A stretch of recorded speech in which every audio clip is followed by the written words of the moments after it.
വഖഫ് bill പാർലമെന്റിൽ പാസ്സായാലും കോടതിയിൽ ചോദ്യം ചെയ്യുമെന്ന് മുസ്ലിം ലീഗ് സംസ്ഥാന അധ്യക്ഷൻ പാണക്കാട് സാദിഖ് അലി തങ്ങൾ. കെട്ടിച്ചമച്ച നിയമമാണ് കേന്ദ്ര സർക്കാർ കൊണ്ടുവന്നത്. സമഗ്രമായ വഖഫ് നിയമം ഇന്ത്യയിലുണ്ട്. ഊടുവഴികളിലൂടെ വഖഫ് സ്വത്തുക്കൾ പിടിച്ചെടുക്കാനുള്ള നിയമമുണ്ടാക്കാനാണ് കേന്ദ്ര സർക്കാരിന്റെ നീക്കം.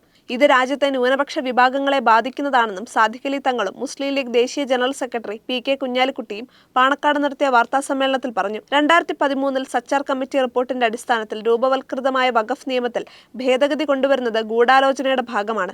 വഖഫ് വിശ്വാസപരമായ കാര്യമാണ്. ന്യൂനപക്ഷ അവകാശ ധ്വംസനമാണ് സർക്കാർ ഈ ബില്ലിലൂടെ നടത്തുന്നത്. ഇത് പാസ്സായാൽ മുസ്ലിം ലീഗ് കോടതിയിൽ നേരിടുമെന്നും വഖഫ് വിഷയത്തിൽ BJPക്ക് ഗൂഢലക്ഷ്യങ്ങളുണ്ടെന്നും സാദിഖ് അലി ശിഹാബ് തങ്ങളും കുഞ്ഞാലിക്കുട്ടിയും പറഞ്ഞു. പുതിയ ഭേദഗതി കൊണ്ടുവരുന്നതിന് പിന്നിൽ വലിയ താൽപ്പര്യങ്ങളുണ്ട്. വഖഫ് സ്വത്തുക്കൾ പിടിച്ചെടുക്കുന്നതിനുള്ള ആസൂത്രിത നീക്കമാണിത്. രാജ്യവ്യാപകമായ മതേതര കക്ഷികൾ ഇതിനെതിരെ രംഗത്ത് വരുന്നുണ്ട്. ഇന്ത്യ മുന്നണി കഴിഞ്ഞ ദിവസം യോഗം ചേർന്ന് ശക്തമായി എതിർക്കാൻ തീരുമാനിച്ചിട്ടുണ്ട്. എല്ലാ മതേതര കക്ഷികളും ബില്ലിനെതിരാണ്. മുസ്ലിം ലീഗ് പാർലമെന്റിലും പുറത്തും ബില്ലിനെ ശക്തമായി എതിർക്കും. സ്വന്തം സ്വത്ത് വഖഫ് ചെയ്യാനുള്ള വിശ്വാസിയുടെ അവകാശത്തെ ഇല്ലാതാക്കുക, വഖഫ് സ്വത്തുക്കൾ കൈക്കലാക്കുക തുടങ്ങിയവയാണ് പ്രധാനമായും പുതിയ നിയമങ്ങളിലൂടെ കേന്ദ്ര സർക്കാർ ലക്ഷ്യം വെക്കുന്നത്.